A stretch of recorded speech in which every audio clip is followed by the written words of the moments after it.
Welcome to Shoot Ready, the GBPRA podcast brought to you by Bosco Bell Weapon Systems. As usual, myself and Christian, we're joined by someone very special, Mr. Lawrence Barnes. Now, Lawrence, before Christian gets into a million questions he's got for you, I just want to know how it feels to be the most internationally recognisable British precision rifle shooter. Go. It feels pretty good, thanks, Simon. It's I'd be lying if I said I was completely at terms with it yet, but every day it sinks in a little bit more. And when I chat to people about it, I think to myself, yeah, that actually did happen. You're kind of a big deal, mate. Thanks for coming along. Christian, as always, thanks for being with us. It's great to have you on, mate. Been a long time coming, certainly since France. Yeah, absolutely. I've been looking forward to it. Awesome. This is when I look at Christian, because I know how many questions he's got. Who's going to go first, you or me? Go on, mate. I'll let you go first, because I know you've been itching all day. I'm itching to get in. I mean, first of all, mate, I've said this to you a million times, but I'll say it again. You know, massive congratulations and well done. You know, at a World Championships, and I'll let you talk a bit about this in a while, but at a World Championships that everybody expected the USA to dominate, it was just absolutely amazing to see how well other countries did, but then for us to actually win factory division, you know. Yeah, it's it was an incredible experience. I can't say enough about the event organisers, really. And also to you guys. I mean, at the end of the day, without the GBPRA, we would never have put a team in. We would never have gone through the selection procedure, which I'm absolutely not forgetful that happened in the first place. And that's where we all came from. Obviously, you can see the team, oh no, the other side, see the team trophy there as well, because we were able to take home a team win, which I think meant as much to me as the individual win overall, because especially to do that with British Rifles, it was really something to be still on the podium with the boys. That was definitely a moment I won't forget, especially trying to figure out how to get the cork out of the champagne as quickly as possible while everybody's trying to film it. While suffering heat stroke. Yeah. You could say that the French really enjoy their ceremonies. It was a long, old, warm ceremony, that. Oh yeah, it was. Yeah, I felt for Mark. He wasn't. He was a bit under the weather, sheltering under an umbrella for most of it. But it was incredible, and they really did put on an incredible event. And I can't thank them enough for that, because without those opportunities, obviously we wouldn't have been able to go. We wouldn't have been able to meet all the people we did, because that's what it's all about. And that became abundantly clear throughout the whole event, really, as I'm sure it was for you guys, meeting and networking with people that you've met either through social media or you haven't met at all, and getting to know other people in the sport. It really opened my eyes as to how much it's growing throughout the EU, not just in the US. Yeah, absolutely. It's such a strong community, the international community. You hope it's going to be a positive thing, but everyone got on so well. There was so much working together from different countries. The camaraderie was fantastic. And that's for the first one where people are understandably going to be nervy, both so well for the future, for, 2-2 events and centre fire events going forwards at a world level. Let's not get ahead of ourselves, though, before we talk too much about and delve too much into the World Championships. Although I do agree, it was like, it was sandblasted and baked, is how I describe it. What about yourself, though, Lawrence? Because we've got a listening audience that spans the globe, and although certainly there'll be a lot more people that know the Lawrence Barnes name now, not everybody will know who you are, what your background is. So do you want to just talk a little bit about yourself? Yeah. I'm a plumbing and heating engineer. I work in my family business, and I started out shooting when I was about 15, maybe a little bit younger with an air rifle, but competitively about 15.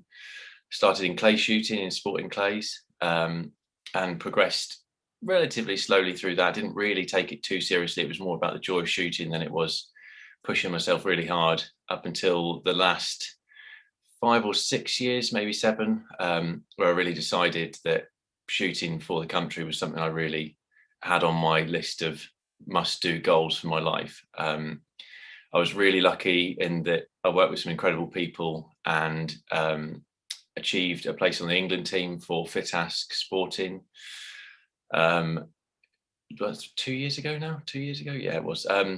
And as part of that, really, it led me to realise that if I wanted to be at the absolute top of the game, it would be another full-time job, and that led to me taking a step back after achieving a team place, and we did quite well in the home international as well. Did some representation for the GB team as well in Italy, and I took a step back, and that's really when by accident I found precision rifle. I actually came to it when I was looking for match quality ammo. Was recommended by somebody who's now a very good friend of mine to come along just for fun and see if I enjoyed it, because it wouldn't have to be as serious as I've been taking my clay shooting. I could just enjoy it. And lo and behold, the second ever match I went to was a GB qualifier, and I thought, I want to get stuck in with this. This is really good fun. This is bringing the joy back into shooting. Whereas I still love my clay shooting. There's no taking away from that, but the amount of work that I put in really stifled the fun for a little bit. So it was nice to go into something else, have that fresh learning feeling, really taking a lot of information and seeing my skills develop through it. I haven't really finished the excitement and the enjoyment of that learning curve yet. It's every time I go out, I learn something new, be it the smallest detail, and it just pushes me to keep further and further and further with the sport. And I'm still riding that high, to be honest. I mean, can I just ask, skills aside, just talk about mindset. I stood watching you all the way through France, and how do you think that previous international experience helped you? Just from I know you and I spoke about it many a time before the Worlds. Where did that put you compared to? I know everyone. It was difficult for everyone, even the American chaps who had lots of international experience. But you as a person, how did that previous international experience help you? I think it really helped me significantly. But the key part of your question that you said, where did that put you? And I'll have to tell you that for the majority of the match, when I wasn't actually pulling the trigger, I was in the mountains behind the range. Mentally, anyway, I was going for a walk in the woods and chilling out. It's I've worked on that quite a bit before about the various techniques, which I won't go into now. But it's definitely with the heat, as Christian said, it was the heat, the sand blowing in your face constantly, the trying to stay hydrated, trying to stay nutritionally level, if you like, because obviously we took enough food for the day. We didn't know it was going to run into the evening on certain days when they had target issues or anything like that. So you've had one good meal that you've staged out through the day, and suddenly your energy levels start dropping off. It was a real challenge, but I was able to put the skills that I've learned previously to work there. And to be honest with you, during the competition, I didn't even realize I was doing it. It was only after, when you weren't the only one. It was actually probably one of the biggest compliments somebody could give me was people that I didn't even know had at all, let alone knew that they'd been watching me, coming up to me and saying, we could absolutely see the effort that you were putting into unplugging between stages and keeping your mental game strong, because that is something I've worked on quite a lot previously. So I was really pleased when they said that. I certainly observed during the match some people physically succumbing to the conditions, and then others succumbing sort of mentally as well. It was absolutely challenging. There was a few crashing moments, shall we say, where I really, it was once, particularly if you're talking about people you know, and obviously as a team we've gelled incredibly well. I mean, I could not have wished for a better team to go as a whole. We let the open shooters, the mill shooters, the seniors, we just not only got on like a house on fire, but we were all very, very supportive of each other. I couldn't have picked a better squad to go with. But particularly when it was a time when you're trying to focus on your shooting, you're aware of another shooter's had an issue. Our instinct as a team is to get to that person, help them. But we kind of had to think, okay, there's enough of us here that, you know, as long as you know somebody else is going, you've still got to focus on your own game. You've got to focus on your shooting, because otherwise you're letting everybody else down. You really have got to step up to the mark and keep it together. And I think that kept me going a little bit as well. And it was commented at the Worlds by other teams as well. You know, other teams, other shooters and their travelling parties all commented on the camaraderie that was on display from the Great Britain team. Absolutely, yeah. I mean, it was, again, I can't emphasise how proud I am to have been part of that group. I mean, at the closing ceremony, long as it was, as Simon mentioned, the head RO came over with a couple of the other senior ROs and had a quick chat with us as a team and said, look, there's no official recognition for this. So we just wanted to come together and say, we've had our post-championship meeting, post-match meeting to debrief on what we could have done better and what happened. And I have to tell you guys in the GB team that everybody mentioned you and requested that we came to you to say thank you so much for being great sportsmen, for being funny without being rude, and without a doubt having the highest spirits of any team on the event. Which you were everyone's favourite team. That goes without saying. You were everyone's. People selfishly wanted to win, but everyone had a favourite team outside of themselves, and it was yourself. So that's testament to how much effort everyone put in. I think so, and how much fun we had as well. I mean, I think it's part of the performance overall across all the teams for GB did so well, and I think that's partially because we were all there together having fun doing what we love doing. There was no hardship of we must do this. It was we were all itching to get out and represent GB and do the best that we could, and that was really something special. Should we rewind then? We've gone forwards again. Just doing that.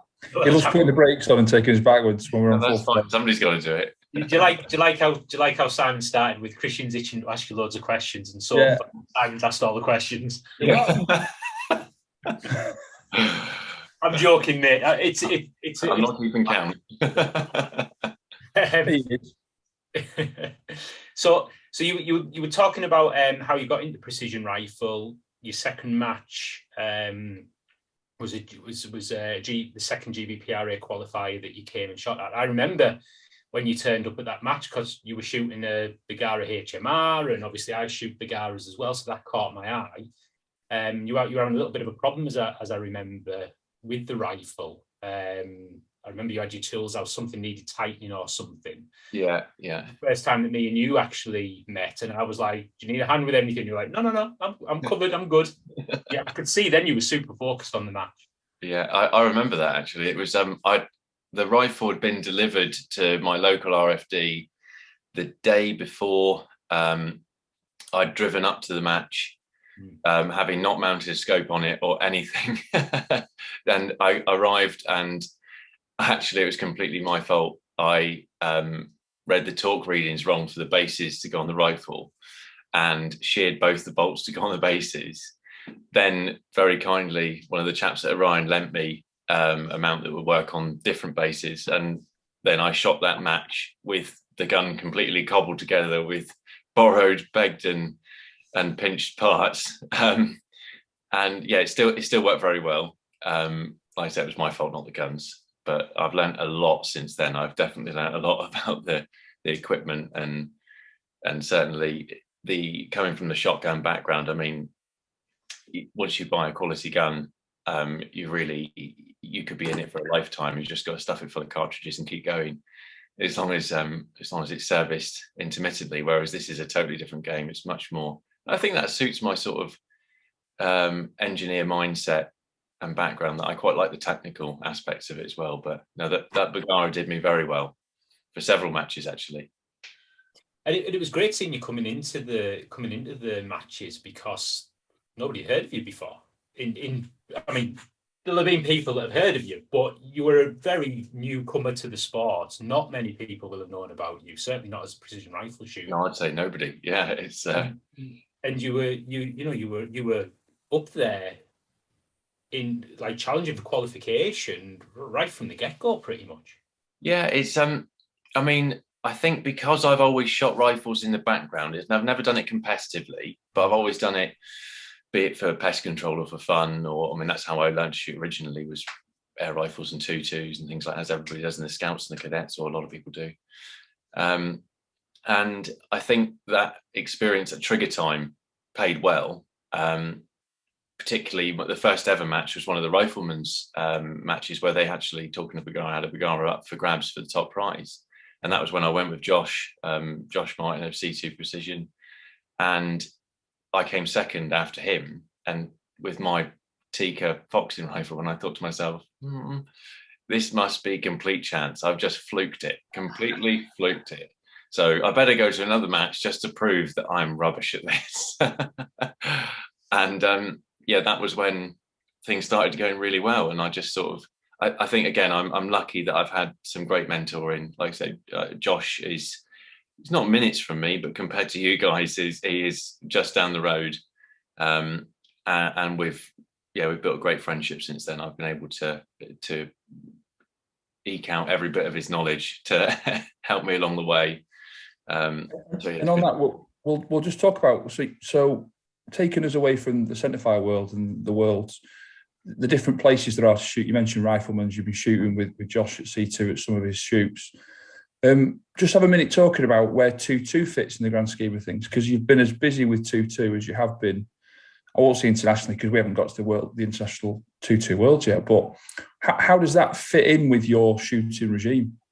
I owe a big chunk of my progression to rimfire shooting, really. I mean, the local range to me that I'm a member of, Budley Target Shooting Club, is you can check 0 with a moderated full bore, but it's like a 10-shot max. There's no movement on that. It is a 2.2, a small bore club through and through, really.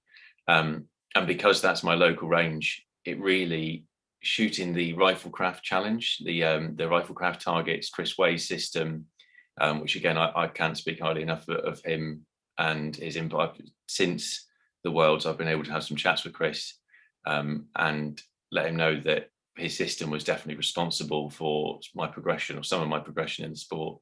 But going back to rimfires, shooting that at 50 meters, even though it's not designed for that, it's designed for 100 meters with centerfire, has been incredibly insightful for tweaking my positions, learning on my own, really, and just getting a lot of rounds down range without having to remortgage has been a major bonus. And I mean, I'm very fortunate that my order should be coming through soon.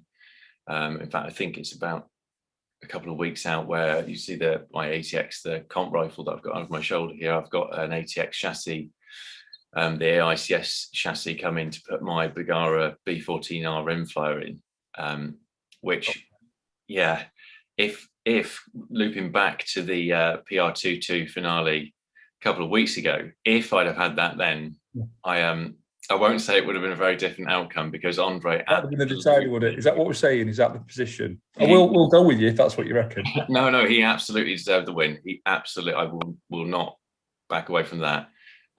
However, I do felt that I would have done better, because I borrowed a chassis last minute rather than running the rifle in the stock that I've got. I was very grateful to be able to borrow it, but I did have a significant amount of feeding issues. I could only get through about 7 rounds in a mag.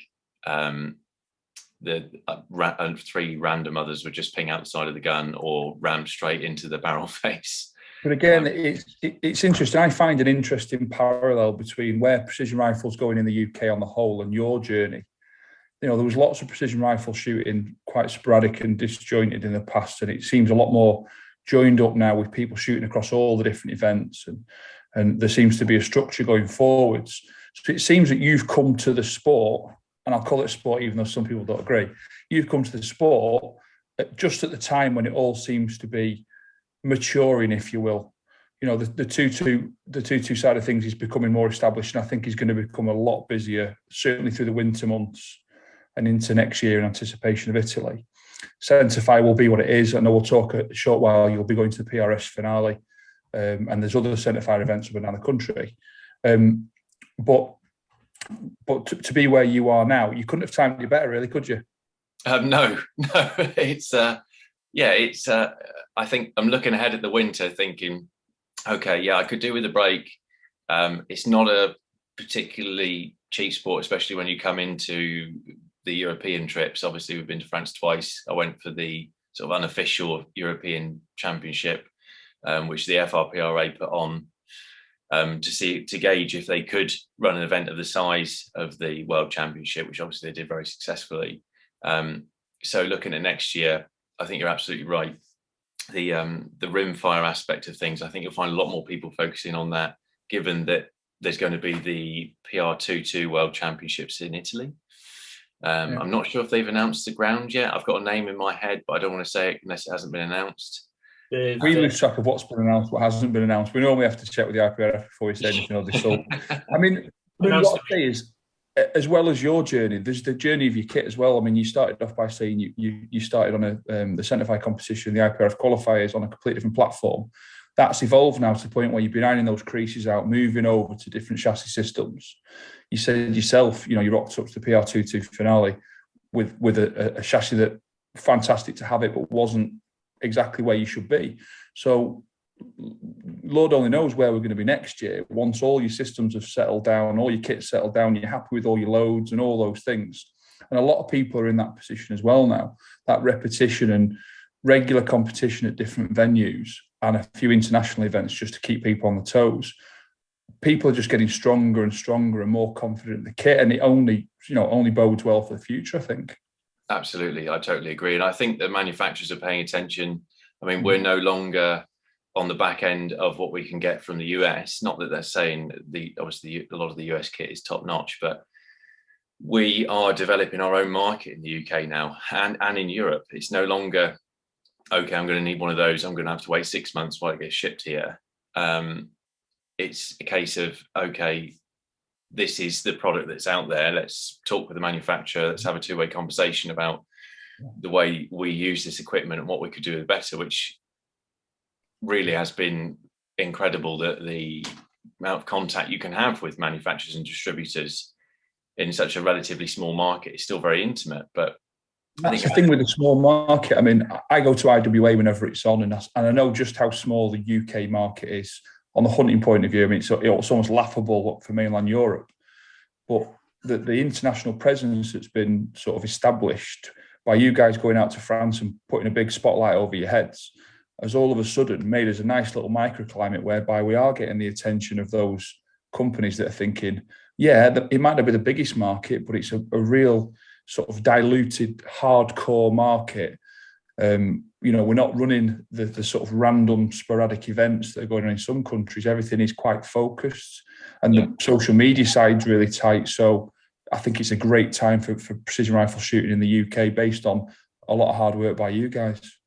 Yeah, absolutely. I think that really comes across, and I think that's shared. I think that's shared with the certainly with the European community. I'm not just focusing on them and ignoring the US, but the US, we all know in this. Ignore the US. They've had loads of success. Ignore them. They've had their success. The US in this sport almost deserves to be its own entity. But I think actually, I know we're skirting around the point, but that was one thing that really struck me about the World Championship, was talking to the other US shooters. And I mean, I've shot clays internationally for quite a while, so I'm used to meeting all sorts of different countries and plenty of them. I mean, Americans in clay shooting are not necessarily the dominant force, but they are one of the dominant forces. Very fortunately, we are also one of the dominant forces in that sport. But it was really unusual this time to chat to people that I knew as celebrity shooters, who are in their own right. They're incredible shots and champions of their own leagues, but they didn't have any idea of the amount of people or passion there was for the sport outside of the US. They had no idea whatsoever. So when to hear them talking about it amongst themselves, and also with us about how much that they now want to expand their horizons with shooting, they want to share their sport with the world. It's no longer, to say, their sport. Obviously, we all think of it as an American sport because they've been doing it for so long. But they don't want that to be insular anymore. They want us to come to their matches. They want to come to ours. And I think that in itself is an incredible achievement and a bit of a springboard for participation, hopefully. Well, it's interesting. The last thing I'll say before I let Christian talk is I actually stood with one of the American team. He wasn't shooting stage. I think he shot the day before. And there was the camaraderie you guys had with the Swedish team was fantastic. Something happened on a stage, and there was some camaraderie. And I turned to this American chap who I'm not going to name because he won't thank me for it, and he said, "Those guys are," and we'd already been talking about the dynamic in their team, and he said, "Those guys are having a lot more fun than us," and that sums up for me. That just sums it up. They might be fantastic, and I take me out to them with some phenomenal shooters. I watched some absolute masterclasses from people who shoot professionally in their own backyard every day, but they weren't having as much fun as you guys. So I think that's the big take home for me. Definitely, I cannot disagree with that. And yeah, I think camaraderie is one of the words of what we've got with the Swedish guys. That's it's the safest word we can use. Yeah, mutual adoration. I don't think I have a problem with us saying that. Mate, look, we've touched on your journey to qualification. You know, talked about your background in competitive shooting sports, shooting for Great Britain as well. Shout out maybe to your teammates, your other absolutely world championship, you know, winners, Tom Rice, Mike Underwood. Yeah, Ben McElwain, absolutely. I mean, Just testing you there, mate. See if you can remember the last one. Yeah, I'm keeping track, don't worry. I'm always keeping track. We will always mention everyone. Don't you worry. Yeah, it'd be a bit off if I couldn't name them. Spent a whole week in France with them and the whole qualification period fighting out with them. I'm very much aware of who my competitors are. Those guys, you know, shot great as well. And just to remind everybody, you were the top of factory division at the IPRF Worlds. You are the world champion, but they are also world champions in their own right as well. Oh, they are. Yeah, guys got as Team Great Britain as well, the four of you guys together. And they qualified ahead of me. That's the thing that I never, I mean, can't take it away from them. I mean, I won't say I got lucky because I know I put a lot of work in, but they are absolute threats any day on a competition. They are incredibly talented shooters, a lot of them, and I can't say that enough. I mean, partially from watching them and following their lead in the qualification shoots, it's that I've been able to get this far at all, let alone anything else. So yeah, I owe it partially to them, absolutely. Awesome, mate. Awesome. So look, that's your journey. That was your world championships. What's next for Lawrence? That is a good question. I've had, you know, it's the down season a little bit now. I mean, obviously we've got the PRS finale coming up this weekend. Biggest national match of the year, I would say. Yeah. Microphone. Yeah. I mean, there's no bigger match this year than the PRS UK inaugural finale. There's a lot of inaugurals going on at the moment, isn't there? Yeah. Oh, yes. Good year for precision rifle. Inaugural PR22, inaugural PRS UK. It's a great time to be in the sport. Absolutely. Yeah, I'm really looking forward to it. We've got a few people coming over as well. I think I know confirmed ones. I haven't seen the full shooter list, so forgive me if I miss anybody out. But I won't let you know. Well, I'm a bit nervous about pronouncing because Pia's surname's Nordqvist, I think. Yeah. She's coming across. She's an incredible, talented shooter. Hakan Spur, who I'm very, very excited to meet. Yeah, it's going to be a really a full house, I think, at PRS UK, and I'm really looking forward to it. I really enjoy their matches. James being one of the guys who runs the matches, being a scaffolder, means that some of the props are very interesting. But they're also very solid. So solid props, that's the future. We had this conversation in France. Solid props is the way forward. Yeah, probably gimmicky nonsense. Yeah, maybe targets not quite as tiny as they were in France, but yeah, smaller targets. Less heat haze. Yeah, it'll be interesting. And Andy Trez and James have been doing a fantastic job with PRS, haven't they? It's, you know, it's great that they're coming to that sort of crowning moment now.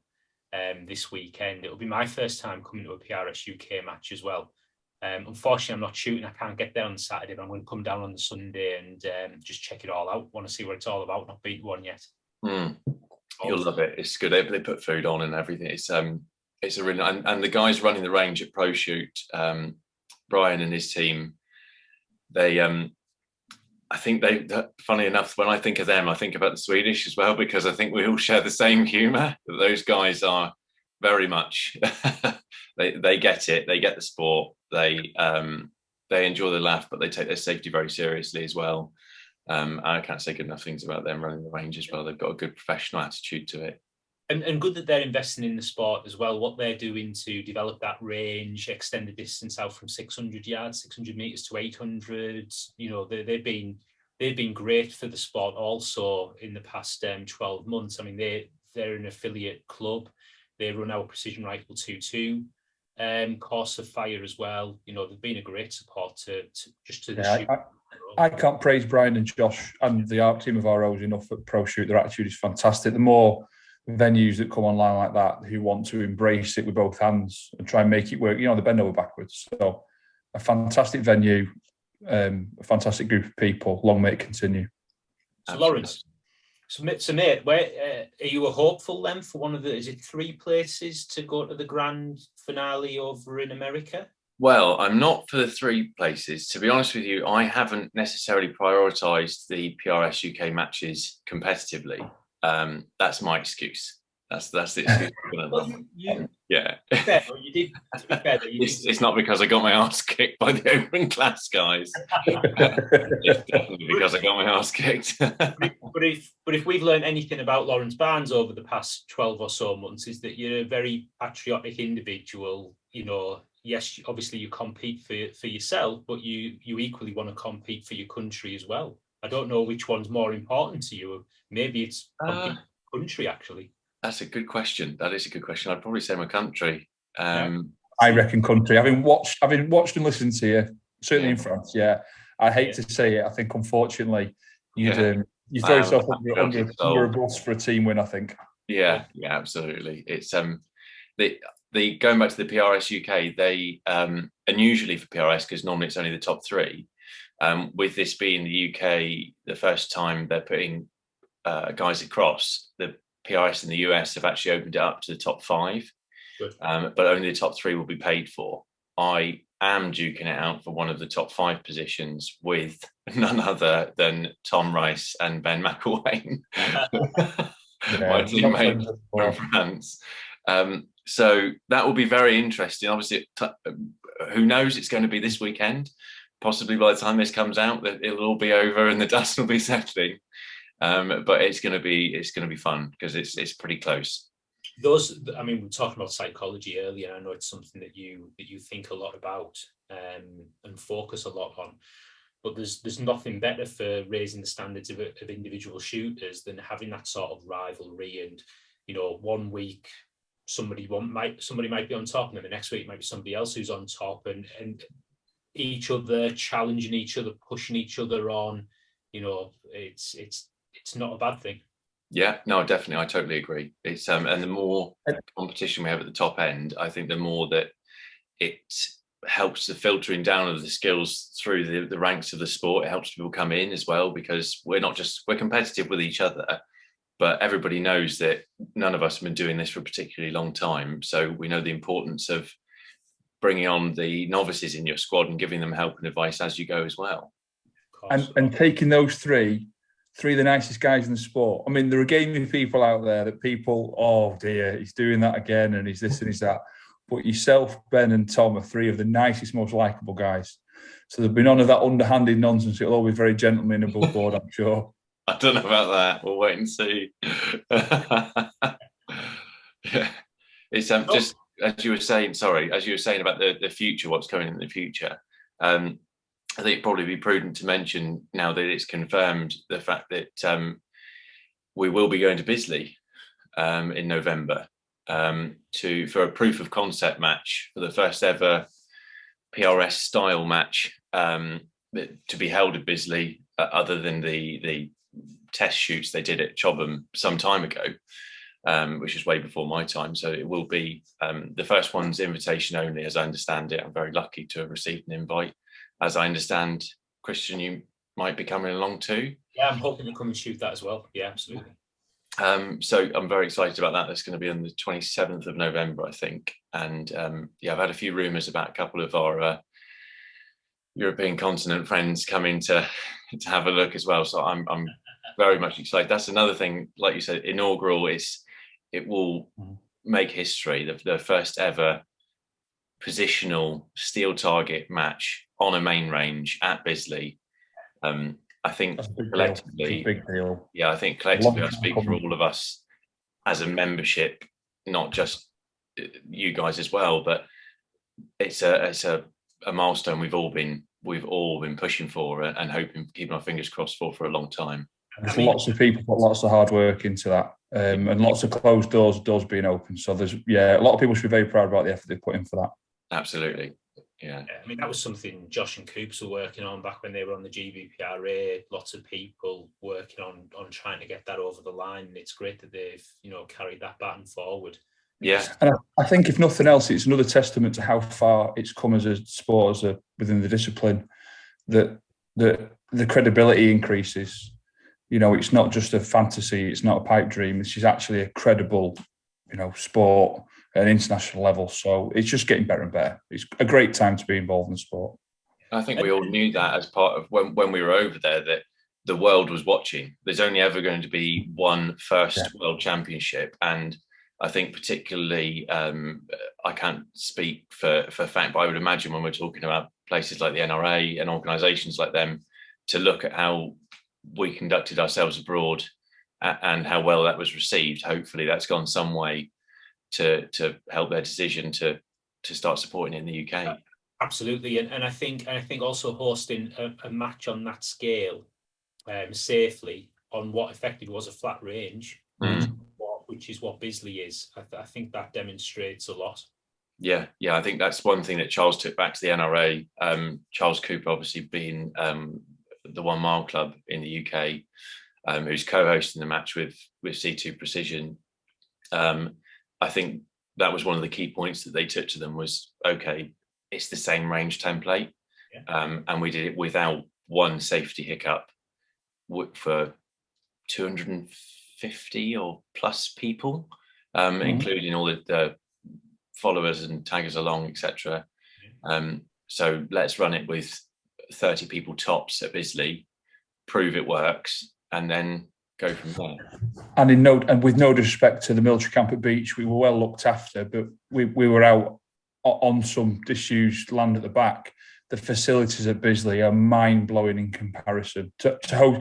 There can't be few better international venues once proof of concept is complete going forward. It bodes very well for us being the centre, I won't say the centre of excellence, but a considerable location for precision rifle shooting going forwards. And that's been proven with the F classes recently as well. Obviously, the European Championships of F class at Bisley, despite the fact that it hammered it down for most of the time. Don't like the rain, then, boys. Yeah, I really felt for watching Eric Cortina's channel on his Instagram. He'd never seen anything but sunshine. And then he did one time with Bisley. It's absolutely tipping it down. Yeah, that is a future precision rifle world championship venue in the making, I reckon. I hope so.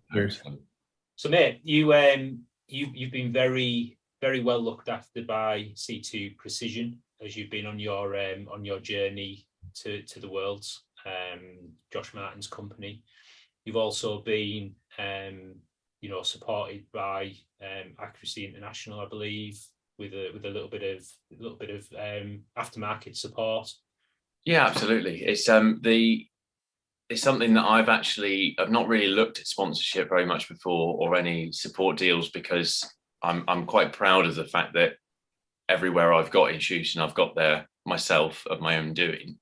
But I really felt that there was an opportunity now, because I'm out there doing it anyway. I know I can do it. There's no distraction for me if I'm helping to support or go in some way to use equipment that I believe in, but also help to support a business, because at the end of the day, as you've said to me before, Christian, it's the businesses that are around this sport are the only reason that we can keep doing it, and supporting them is important as anything else. So I'm very, very happy and proud to say that I'm now working with Sportsman Gun Company, who to me is in Exeter, but they've got several branches over the country. That was something that was really significant to me. I've known the business for quite some time. James Cook, who's one of the managers there, I knew from clay shooting many years ago, and he's been a great help. He actually sold me that ATX, which I bought outright. I've put my own money. I didn't get any discount. You're not cheap. No. That's why I'm making a point. No, it's not. And yeah, they have now, hence why I'm now sporting, a Night Force attacker, which Took the sticker off. Yeah, I did take the sticker off very controversially. I got some angry messages about that on Instagram, you know. Yeah, but I prefer the clean lines. I'd have taken it off too, to be fair. It's got to come off. It's gonna get dirty in the game that we play anyway. I've only shot with it once. I did a little bit of training last week, and I've got to say, if I was watching this video, I'd probably think, yeah, of course he's got to say it's good. He's just been given one. He's got to he's got to say it's good. But honestly, I can promise you, the first 3 shots that I fired after bore sighting it, I saw I've seen trace before, and we've all spotted the odd bullet. 3 in a row at 400 meters. I literally watched the back of the bullet into the target, and I thought, okay, now I can understand why it's got the price tag. Before I was thinking I'd never spent more than my tracked scope that I wouldn't say a bad thing about. I think it's a fantastic scope for the money. But that was about 1,400 quid with the exchange rate when I bought it. So obviously the Night Force is a considerable step up in money. And I've got to be honest, until I shot with it, I didn't actually believe that it would be worth it. Now, having shot with it and used it and dialed with it, I can totally see where the money goes. So I remember when you first turned up and you were shooting your Bagara, and I saw the scope that you had, the track toric that you had on top of it, and I remember saying to you, "You've got good taste in scopes." Yeah. What you're saying about a Night Force now, having shot a track previous to that, mate, yeah, completely believe you when you say, because you do know your stuff about scopes. Yeah, it's I think glass is one of those things that you can spend a huge amount of money on the rifle, but especially what we're doing, we hold an enormous amount of corrections when it comes to wind, and a lot of it is so visual, whether we're picking up indicators with the grass moving differently or anything like that. We're under so much duress that quality of glass is actually probably a little bit more important than the quality of everything else. I mean, if you've got a gun that shoots sub MOA or even around that, that's fine, as long as you can see what's happening. Because if you can't call your misses, or you can't call what side of the plate you're hitting, then you've got other problems. I hear a lot of people involved in precision rifle talking about the quality of glass not being as important as what it is in a hunting situation, when you're waiting for the sun to come up and you're just in the dawn or the dusk. But those guys probably haven't shot at Orion. Yeah. And it's pelting down. Yeah. And the side of the mountains in shadow. Yeah. Yeah. And the cloud comes up the valley and stands right between you and the target. You certainly appreciate good glass then. Oh yes, you certainly do. Yeah, I'm looking forward to testing on the weekend. I just wanted to focus on one bit. We hear a lot of people, and we engage with a lot of the shooting community in relation to many things. One of the big bugbears people have is how unfair it is that some people are sponsored and some people aren't. I know Christian has to entertain this on a regular basis, but you're a shining example of what it's there for. You came into this sport very recently, entirely self-funded. We've watched you develop all the way through the season. It's been an absolute joy to do so in terms of your attitude and your application. And then in terms of progressing as a shooter, certainly in factory class, which most people listening to this will understand the significant distinction between factory and open, but then to do so, trying to be as British as possible and lean on as many British brands and companies as we can.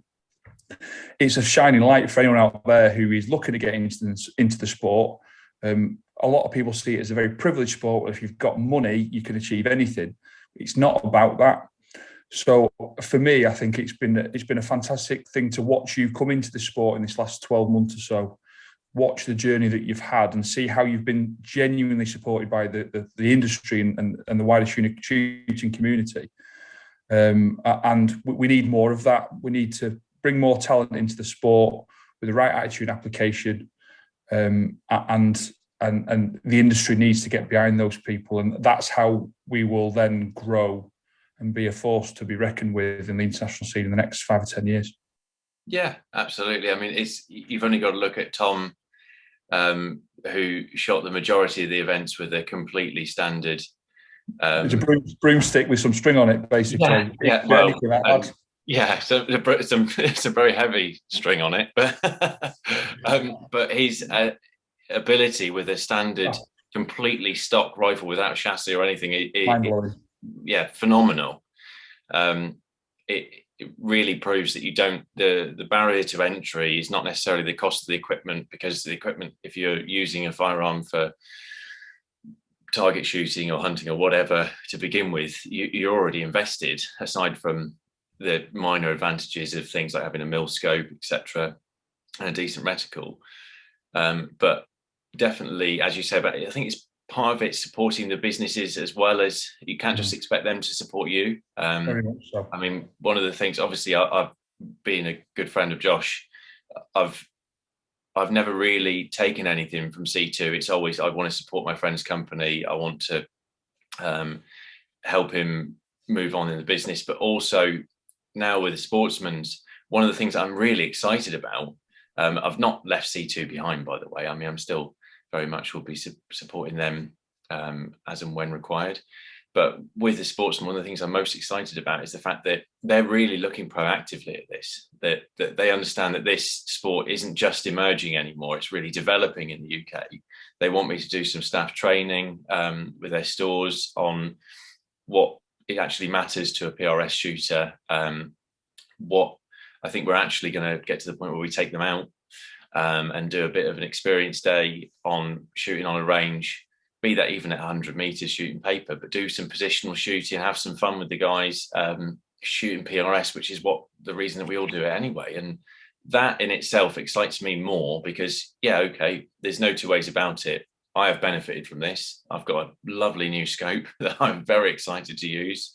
And I'm sure there'll be other benefits too. But for me, as you kind of touched on earlier, the whole patriotic thing, that I really like the fact that I'm helping to cultivate the sport by increasing knowledge, increasing awareness. There will be people who walk into that shop and say, I don't know what target sport I want to do, but I really like this sort of thing. Who then somebody's going to say, actually, you guys want to try PRS? And if that helps one more person get into the sport, then I've done my bit, really. It's all about giving back as well as not just taking. And it stands to be a very interesting 12 months going forwards. I totally agree. Fantastic. I'm just one eye on the clock. It's been fantastic. Don't worry about the clock. I've been enjoying this. Yeah, it's been brilliant. I mean, we've wanted you on and we've sort of had to move around because life gets very busy. Hopefully next time we have you on, you've won something else. Who knows? You could have had a trip out to America. And we've got Italy, which we'll talk about another time. But Lawrence, I've thoroughly enjoyed the last 12 months talking to you, working with you, watching you shoot, your attitude and application. It's been great having you on tonight, and we'll definitely have to get you back on soon once you've had your next milestone, whatever that thing may be. I don't know if it'll be as big as this one. This one, I think for the rest of my life, I'm definitely going to be thinking about this one. I can tell you. You've just got to leave all the props up behind you now. You can't take them off. Every time you bring anyone, you've got to leave all those things on the kitchen surface. So can I ask one more question, if I may? So, Lawrence, defend your factory title in South Africa 2020 or go open? Oh, no, factory. Defend your title. I mean, I could talk for another hour about why I like factory. I really, really like the idea that you have to drive the rifle, if that's the right way of saying it. There are no gimmies if you. Well, I say that at the moment, with the equipment as it is at the moment, if manufacturers develop, if weight systems become available as a factory rifle, things might change. But when we're talking about bog standard rifles that are at current weights, with no additional chassis weights or anything like that, I really enjoy the fact that you've really got to pilot or drive the rifle as well as you can to get those impacts. You've really got to work for it. Nothing is given. You're pushing against two open doors there. We couldn't agree with you more. Yeah. Fantastic. We'll look forward to seeing you in South Africa then. Brilliant. Brilliant. Lawrence, thanks a lot, Christian, as always. Thanks for being along, and we'll see you all next time. Thanks for your time, guys. Appreciate it. Thanks a lot. Cheers. He normally leaves it running now to get a blueprint or something. Yeah. Oh, good fun that, mate. Thank you very much. I thoroughly enjoyed it.